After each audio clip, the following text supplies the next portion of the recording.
नमस्कार विद्यार्थी मित्रांनो, तर या लेक्चर मध्ये आपल्याला ह्याच Karl Pearson coefficient of correlation वरती पुढचा प्रॉब्लेम घ्यायचा आणि तो प्रॉब्लेम नंबर किती 5. अगोदरच्या लेक्चर मध्ये आपण प्रॉब्लेम घेतला होता. आतापर्यंत एकूण 4 प्रॉब्लेम झालेत Karl Pearson coefficient of correlation वरती. तसाच प्रॉब्लेम घ्यायचा आहे आणखीन एक. टोटल आपल्याला या चॅप्टर वरती 7 प्रॉब्लेम घेऊ आपण, जेणेकरून आपली प्रॅक्टिस होईल बरं का. तर आता 5वा प्रॉब्लेम घ्या. मग ह्याच्यावरतीच काय Karl Pearson coefficient of correlation analysis मधला घ्या. मग प्रॉब्लेम नंबर 5 घ्या.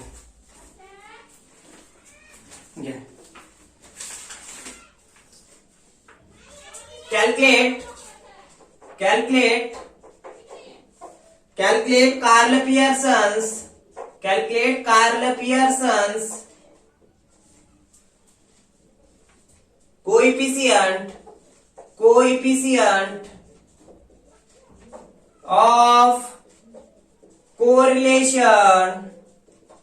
coefficient of correlation from the following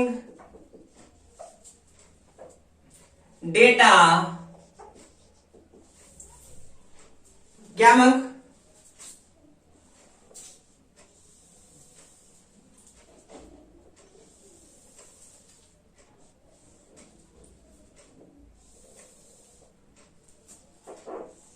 x measurement इथं काय दिले आहे, डिमांड. त्याला आपण एक्स मेजरमेंट म्हणतो. वाय मेजरमेंट घ्या, काय दिलंय, सप्लाय. आता एक्स मेजरमेंट लिहून घ्या. मग 10 12 15 10 12 15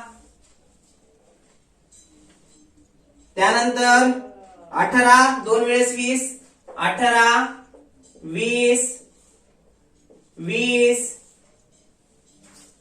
21 25 28 21 25 28 आणि शेवटची संख्या आहे 30. बघा, कन्फर्म करा.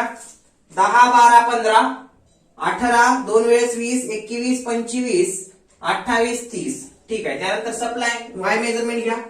50 48 51 45 त्यानंतर 40 त्यानंतर 47 त्यानंतर 43 त्यानंतर 45 त्यानंतर 41 त्यानंतर 40. बघा, कन्फर्म करा एकदा. 50 48 नंतर 51 नंतर 45 नंतर 40 नंतर 47 नंतर 43 नंतर 45 41 40. ठीक आहे. इथे घ्या मग कंसात use 20 and 45 as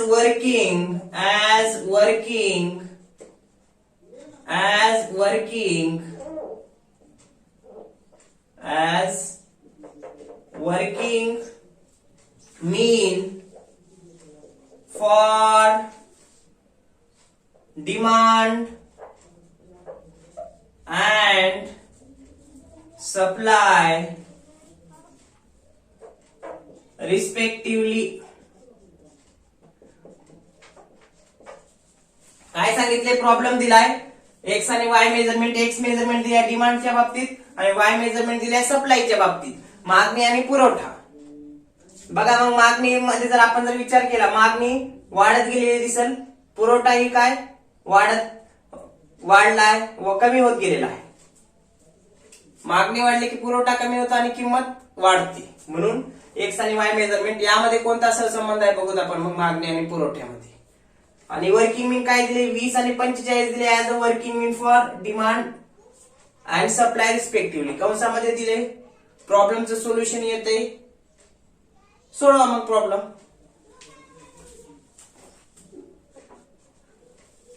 घ्या मग calculate Karl Pearson's coefficient of correlation किती कॉलम तयार करावं लागेल? 7 कॉलम तयार करा. 1 2 3 4 5 6 7.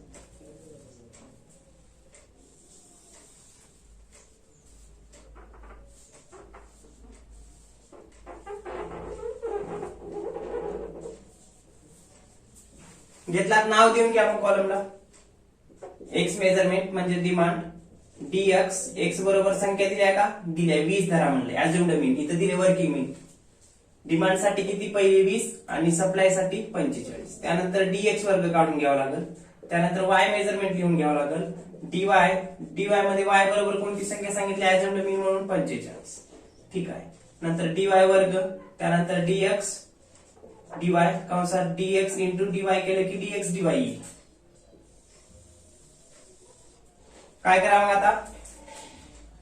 एक्स मेजरमेंट मध्ये एक्स मेजरमेंट लिहून घ्या.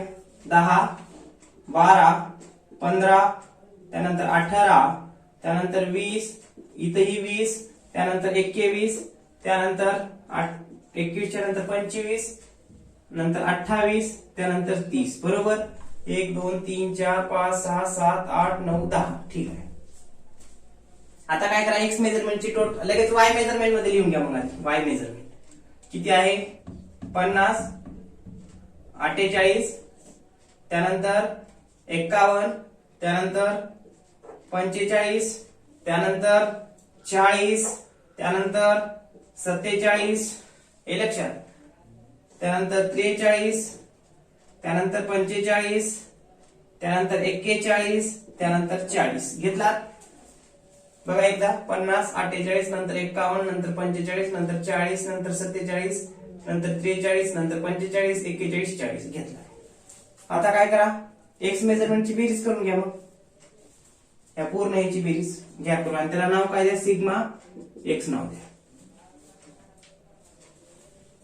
2 आणि 5 7 15 16 16 आणि 5 21 ना? 21 21 आणि 8 29 29 ला 9 का? बरोबर ना? 29 ला 9 हाच्याला 2 2 आणि 1 3 4 5 6 7 8 9 10 11 12 12 13 14 15 16 16 आणि 3 19 का? 199 आलं टोटल एक्स मेजरमेंटची बेरीज. त्यानंतर एकूण संख्या मोजून घ्या. n बरोबर नाव द्या. 1 2 3 4 5 6 7 8 9 10. n बरोबर 10 आलं. ठीक आहे. dx काढून घ्या. dx कसं काढतात? अज्युम्ड मीन म्हणून एक्स मेजरमेंट साठी इथं काय सांगितले? 20. 20 कशा बाबतीत आहे? डिमांड ह्या बाबतीत. एक्स मेजरमेंट म्हणजे डिमांड आहे. मग dx काढण्यासाठी अज्युम्ड मीन दिले इथं कंसात 20 ठेवलं. त्या 20 मधून एक्स मेजरमेंट वजा करा. मग घ्या मग वजा करू. 20 मधून 10 गेले किती राहतात? 10 ही संख्या मोठी असल्यामुळे मायनस. 20 मधून 12 गेले राहतात किती? 8 ही संख्या मोठी असल्यामुळे मायनस 0 20 मधून 15 गेले राहतात किती? 5 ही संख्या मोठी असल्यामुळे मायनस. 20 मधून 18 गेले राहतात किती? 2 ही संख्या मोठी असल्यामुळे मायनस. 20 मधून 20 गेले 0 20 मधून 20 गेले 0 20 मधून 21 जात नाही. 21 मधून 20 गेले राहतात 1 25 मधून 20 गेले राहतात किती? 5 प्लस 20 मधून 8 जातात का? नाही. मग इथे किती येईल? प्लस 8. 30 मधून 20 गेले राहतात किती? प्लस 10. ठीक आहे. काय करा मग? मायनस मायनस ची बेरीज करा. प्लस प्लस ची बेरीज करून घ्या. मायनस मायनस ची बघा. 10 आणि 8 18 18 आणि 5 18 आणि 20 18 आणि 2 20 20 आणि 5 25. मायनस ची किती आली? 25. प्लस ची करा. 1 आणि 5 6 हे 10 आणि 8 18 19 20 आणि 20 आणि 4 24. किती आली इथं टोटल? -1 येते का? त्याला आपण नाव काय देतो? सिग्मा dx बरोबर किती आलं? -1 आलं. कसं? 10 आणि 8 18 8 आणि 2 20 20 आणि 5 25 -25 आलं. प्लस ची केली. 1 आणि 5 6 6 आणि 8 14 14 आणि 10 24 आलं.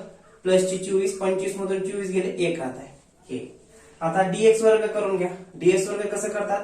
ह्या संख्येचा वर्ग केला असता आपल्याला dx वर्ग मिळतो. 10 चा वर्ग केला किती आला प्लस 100. मायनसचा वर्ग करा किंवा प्लसचा वर्ग करा प्लसच येतो.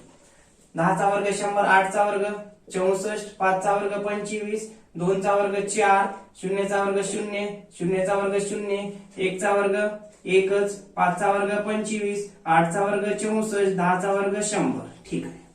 सर्वांची टोटल करून घ्या, लिहून घ्या. मग त्याला काय वरलं नाव द्या, सिग्मा dx वर्ग किती 4 आणि 5 9, 9 आणि 3 9, 3 12 आणि 1 13, 14, 14 आणि 5 19, 19 आणि 4 किती होतात 23 का 23. 23 ला 3 हातच्याला 2, 2 आणि 6 8, 8 आणि 2 10, 10 आणि 2 12, 12 आणि 6 18, 18 ला 8 हातच्याला 1, 1 आणि 1 2 आणि 1 3, 383 इथे का बघा टोटल 383 आली dx वर्गाची.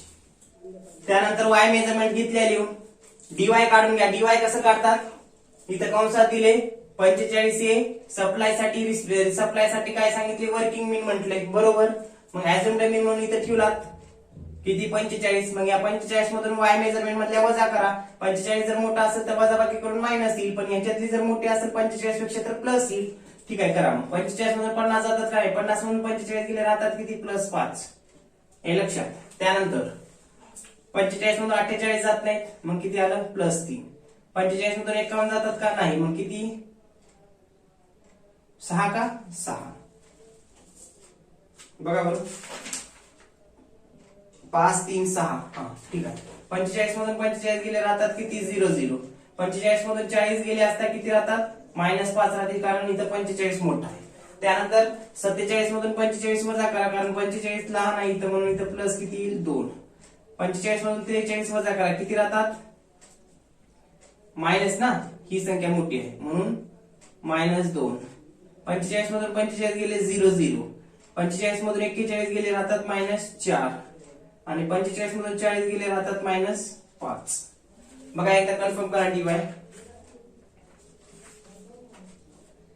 +5 3 6 0 -5 +2 -2 0 -4 -5. ठीक आहे. आता काय करा प्लस प्लस ची बेरीज करा, मायनस मायनस ची बेरीज करा, घ्या करून. तर अगोदर आता वरती प्लस आहे तर पहिले करा. मग 5 आणि 3 8, 8 आणि 6 14, 14 आणि 2 16, प्लस ची किती आली 16. इथं आपल्याला y मेजरमेंटची टोटल करायची. आता हे करून हे करू चालते. घ्या मग 5 आणि 3 8, 8 आणि 6 14, 14 आणि 2 16, 16 प्लस ची मायनस ची करा 5 7, 7 आणि 4 11, 11 आणि 5 16, मायनस ची बी आली 16, किती राहिलं मग 0. त्याला नाव द्या मग सिग्मा dy. किती आलं 0. आता y मेजरमेंटची टोटल करून घ्या. मग 50 48 51 45 40 47 43 45 41 40 सर्वांची टोटल करून घ्या आणि त्याला नाव काय द्या, इथे लिहितो मी सिग्मा y. करा मग 8 आणि 1 9, 9 आणि 5 14, 14 आणि 7 21, 21 आणि 3 24, 24 आणि 5 29, 29 आणि 1 30. 30 ला 0 ह्याच्याला 3, 3 आणि 5 8, 8 आणि 4 12, 12 आणि 5 17, 17 आणि 4 21, 21 आणि 4 25, 25 आणि 4 29, 29 आणि 4 33, 33 आणि 4 37, 37 आणि 4 41, 41 आणि 4 45 येते का बघा, 450 येते का बघा. सिग्मा y बरोबर 450 आलं. एकूण संख्या मोजून घ्या, त्याला आपण नाव देतो काय n. मोजून घेतल्यानंतर n बरोबर 10 आलं. आता dy वर्ग काढून घ्या. dy वर्ग कसं काढतात, ह्या संख्येचा जेव्हा आपण वर्ग करू तेव्हा आपल्याला dy वर्ग येईल. मग 5 चा वर्ग मायनस चा वर्ग करा किंवा प्लस चा वर्ग करा, प्लसच येतो. 5 चा वर्ग प्लस 25, 3 चा वर्ग 9, 6 चा वर्ग 36, 0 चा वर्ग 0, 5 चा वर्ग मायनस असू प्लस असू काय येणारे वर्ग प्लसच. 5 चा वर्ग 25, 2 चा वर्ग 4, 2 चा वर्ग 4, 0 चा वर्ग 0, 4 चा वर्ग 16, 5 चा वर्ग 25. ठीक आहे. त्यानंतर काय करा, dy वर्ग आलं, सर्वांचं टोटल करून घ्या. बघा बरोबर आहे का संख्या 25 9 36 0 25 4 परत 4 0 16 25 ठीक आहे. सर्वांचं काय करा मग टोटल करून त्याला नाव द्या सिग्मा dy वर्ग. करा मग 5 आणि 9 14 ना 14 14 6 20 20 आणि 5 25 29 33 39 39 आणि 5 44 44 ला 4 हाच्याला 4 4 आणि 2 6 6 आणि 3 9 9 आणि 2 11 12 13 14 144 येते का बघा 144 आलं. आता काय करा सिग्मा dy वर्गही आलं. आता सिग्मा dx dy काढून घ्या. कसं करतात दुसऱ्या कॉलमचा गुणाकार कशासोबत करायचं पाचव्या कॉलम सोबत करा मग. पण ते काढते वेळेस काय करावं लागल हे लक्षात ठेवा. मायनस संख्येलाच गुणलं प्लस येते, प्लस संख्येनं प्लसलाच गुणलं प्लस येते, मायनस संख्येनं प्लसला गुणलं मायनस येते, प्लस न मायनसला गुणलं मायनस येते. मग बघा शेवटचा कॉलम dx dy dx आणि dy चा गुणाकार करा dx dy. आता -10 चा गुणाकार 5 सोबत करा. पण -10 आणि प्लस आधी काय करा मायनस प्लस काय होईल मायनस. इथं बघा मायनस प्लस इंटू काय होईल मायनस. मग मायनस गुणिले प्लस बरोबर मायनस 10 गुणिले 5 किती 50 10 5 50 मायनस 8 प्लस 3 म्हणजे काय मायनसच होईल 8 त्रिक 24. त्यानंतर मायनस 5 प्लस 6 म्हणजे मायनसच होईल साइन 6 5 30. त्यानंतर -2 0 किती होईल 0 येईल. त्यानंतर 0 इंटू 5 किती येईल 0 येईल. त्यानंतर 0 इंटू 2 0 येईल. त्यानंतर +1 इंटू -2 किती येईल मायनसच येईल ना कारण प्लस आहे 1 ला आणि इथं मायनस आहे 2 ला म्हणून -2 येईल. प्लस 5 चा आणि 0 चा गुणाकार करा किती येईल 0. 8 चा गुणाकार 4 सोबत करा. प्लस आहे 8 ला इथं आहे -4 ला आहे म्हणून प्लस इंटू मायनस म्हणजे काय होईल -8 8 त्रिक 8 चौक 32 येईल ना 8 चौक 32. त्यानंतर 10 इंटू 5 करावं लागेल पण कोणते येईल 50 येईल ना कारण इथं प्लस न मायनसला गुणलं मायनस आलं आणि 10 गुणिले 5 50 हे आलं.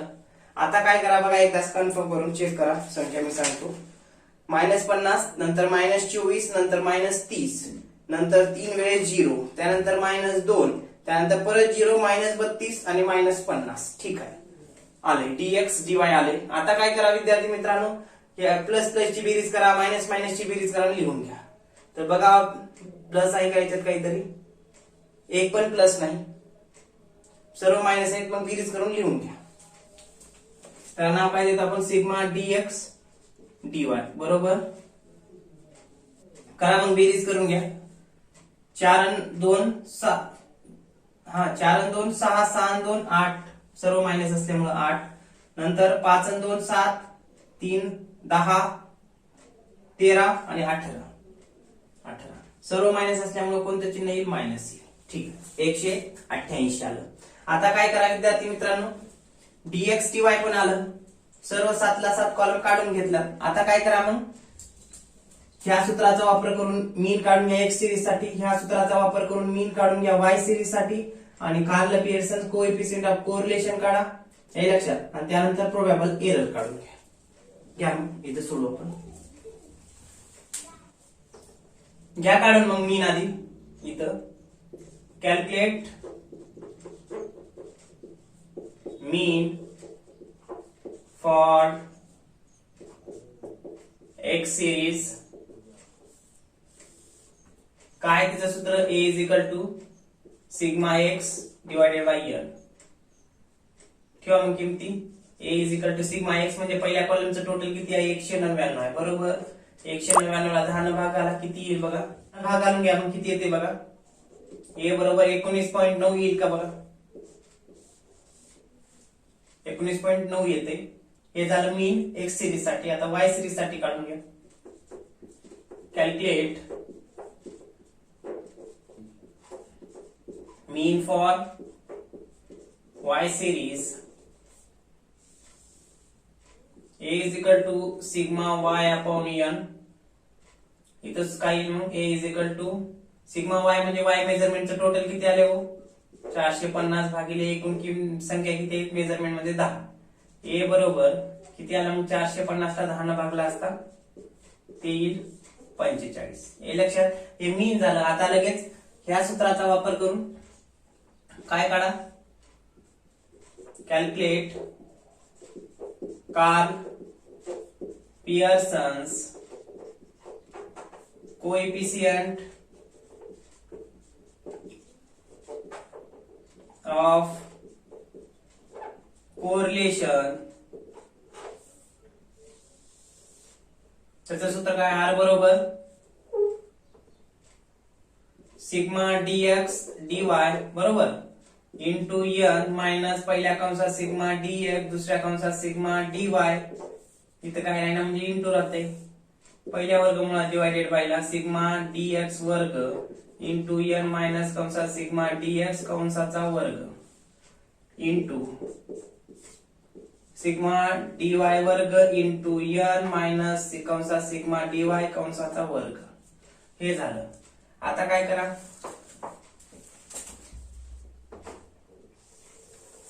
तिकडे घेतो आर बरोबर किमती ठेवून घ्या. मग सिग्मा डीएक्स डीवाय किती आले, ए मायनस 188 बरोबर इंटू एन किती आहे 10 आहे मायनस सिग्मा डीएक्स किती आहे बघा, सिग्मा डीएक्स किती आले तर -1 आले. -1 ला -1 ठेवा इंटू इथं काही नाही म्हणजे इंटू आहे. सिग्मा डीवाय बघा किती आहे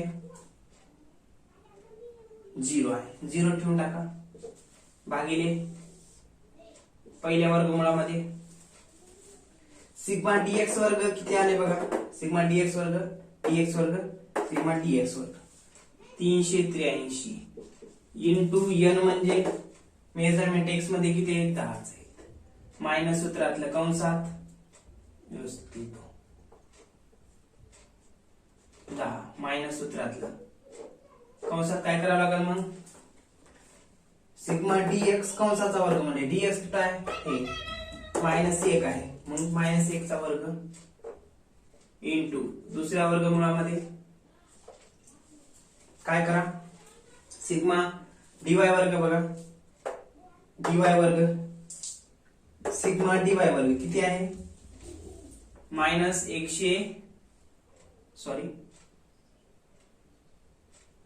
किती आहे मायनस डीवाय वर्ग 144 इंटू एन किती आहे numbers of item in Y measurement 10 minus कंसात काय दिले डीवाय दिले आणि त्याचा कंसाचा वर्ग केले. डीवाय कुठे आहे बघा 0 चा वर्ग करा. पुढे आर ला आर -188 गुणिले 10 किती होते -1880 इंटू 1 न 0 ला गुणले किती आलं 0 भागिले 383 गुणिले 10 किती 3830 383 गुणिले 10 3830 मायनस संख्येचा वर्ग केला असता प्लस 1 चा वर्ग प्लस 1 येतो बरं का, नसता इथं मायनस करतात 1 चा वर्ग इंटू 144 गुणिले 10 1440 0 चा वर्ग 0 आर बरोबर -1880 मधून 0 वजा केले असता किती राहतात -1880 राहतात. वर्गमुळामध्ये पहिल्या 3830 मधून 1 वजा करा 3829 राहतील इंटू दुसऱ्या वर्गमुळामध्ये काय करा 1440 मधून 0 वजा करा किती राहतात 1440 राहतात. त्यानंतर आर बरोबर -1880 ला -1880 भागिले इथं वर्गमूळ सोडून घ्या, वर्गमूळ घ्या मग सोडून 1829 चा वर्गमूळ सोडला असता किती येईल तर ते येईल 61.8789 येईल इंटू 1440 चं वर्गमूळ सोडून घ्या, ते सोडून घेतल्यानंतर किती येईल 37.9473 येईल. हे लक्षात 37.9473 येईल. आता काय करा मग वरती लिहू का इथे घेतो आर बरोबर ह्याच्या खाली स्टेप इकडे आहे बघा आर बरोबर -1880 ला या दोघांचा गुणाकार करा. 61.87 89 चा गुणाकार 37.94 सोबत करा. तो किती येईल गुणाकार? तर तो गुणाकार येईल 2348.1371 येते का बघा. 1371 येईल. 2348.1371 येईल. हे लक्षात. आता काय करा विद्यार्थी मित्रांनो, तर -1880 ला 2348.1371 न भाग घाला. किती येते बघा. R बरोबर येऊन जाईल, ते मायनस आहे म्हणून मायनस, ते किती येईल 0.8006 येईल. हे R ची किंमत आली. हे लक्षात. बघा भाग घालून बघा, वाटल्यास कॅल्क्युलेटरच्या सहाय्याने घालून पाहू. यांचा आधी गुणाकार करा. 61.8789 इंटू 37.9473 किती आला गुणाकार? 2348.1371 हे आला. आता काय करा, 1880 ला भाग घाला. किती ना? 2348.1371 किती येईल? 0.8006 0.8006 मायनस आहे म्हणून मायनसला मायनस हे आलं. काढून घेतलं आर ची किंमत. आता तुम्हाला जर इथे विचारलं तर डिमांड अँड सप्लाय मध्ये कोरिलेशन कसं आहे, तर काय म्हणू शकता? निगेटिव्ह स्वरूपाचं आहे, कारण आर ची किंमत कशी आहे? मायनस मध्ये. हे लक्षात. म्हणून निगेटिव्ह आहे. डिमांड अँड सप्लाय मध्ये कोरिलेशन ऑफ कोएफिशियंट कसा असते, तर मायनस किंमत इथे आहे. म्हणून डिमांड अँड सप्लाय मध्ये कोएफिशियंट कोरिलेशन नुसार निगेटिव्ह कोरिलेशन असते. हे या ठिकाणी सांगता येऊ शकते. आता काय करा, हे बरोबर आहे का नाही कशाच्या सहाय्याने चेक करा? प्रोबॅबल एरर काढून काढा. प्रोबॅबल एरर नंबर 4. कॅल्क्युलेट प्रोबॅबल एरर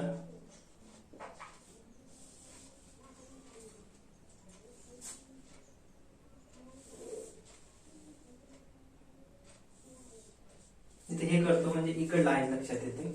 चौथं त्याचं सूत्र दिले पीई बरोबर काय 0.6745 कॉन्स्टंट किंमत इंटू 1 मायनस कंसात r चा वर्ग भागिले वर्गमुळामध्ये n.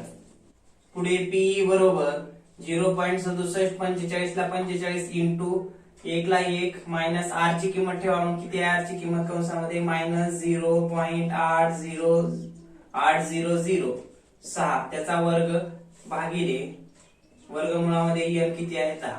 ठीक आहे. पी बरोबर 0.6745 ला 45 इंटू 1 ला 1. आता काय करा, या संख्येचा वर्ग करा. -0.8006 इंटू मायनस 0.8006 चा वर्ग करा. वर्ग करून घ्या डायरेक्ट. 0.8006 चा 0.8006 गुणिले 0.8006 किती येईल मग? ते येईल 0.64 येईल भागिले हे जेव्हा आपण वर्गमूळ सोडून घेऊया 10चं तेव्हा किती येईल? 3.1622 येते का बघा. बघा 10चा वर्गमूळ सोडून घेतला 3.1622 आला. त्यानंतर पी बरोबर 0.6745 ला 45 इंटू. आता काय करा, काही पुस्तकामध्ये डायरेक्ट 0.6409 ला 3.1622 न भाग घातले, तर काही पुस्तकात ह्याच्यातून हे वजा केले नंतर ह्यानं भाग घातले. तर आपण काय करू, एक मधून हे वजा करून घेऊ. काय अडचण नाही. आन्सर मध्ये फक्त पॉइंट मध्ये फरक येतो. कसा, आपण आधीच्या जे काही 4 प्रॉब्लेम घेतले त्याला काय करत होतो, 1 ला 1 लिहित होतो बरोबर.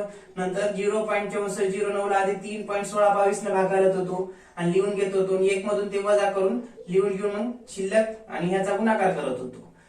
काही पुस्तकात कसं दिले की अगोदर 1 मधून हे वजा केले. नियम काय म्हणतो कधी बी मॅथ सोडवताना, बॉडमस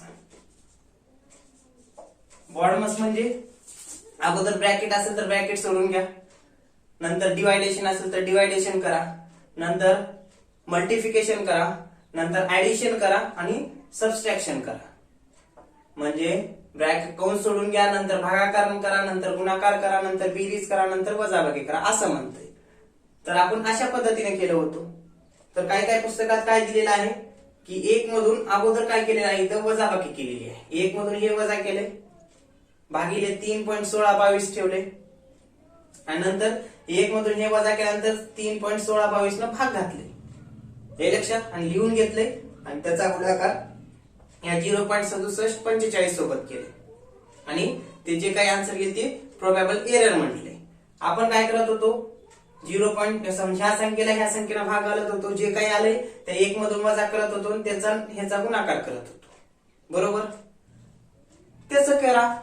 फक्त मग काय होईल, इथं जर आधी वजाबाकी करून भाग घातले तर थोडं पॉइंट मध्ये फरक पडेल, किंवा मग 0.6409 ला 3.1622 न भाग घातलं तर फक्त पॉइंट मध्ये फरक होईल, चुकणार नाही. म्हणून असं सोडायचं कधी बी कोणतेही मॅथ. काय काय पुस्तकात काय केले मी सांगितलं. 1 मधून हे वजा केले, भागिले 3.1622 केले. हे लक्षात.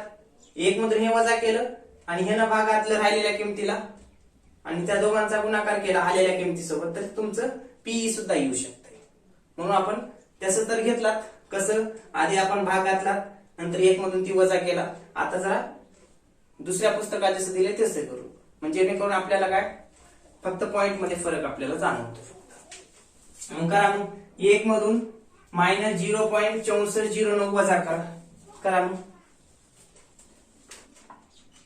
हे घेतला, पी बरोबर 0.6745. आता इंटू 1 मधून हे वजा करा, 1 मायनस 0.6409 किती, 0.3591 येईल.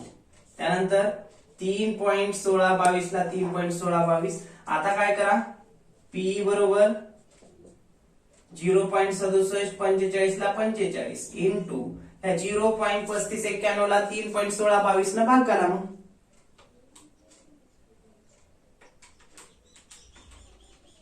किती येईल, तर ते येईल 0.1135 येईल. आता काय करा, पीईचा ह्याचा गुणाकार करून घ्या. मग पीईचा म्हणजे कसा, 0.6745 कॉन्स्टंट किमतीचा आणि या 0.1135 चा गुणाकार करा.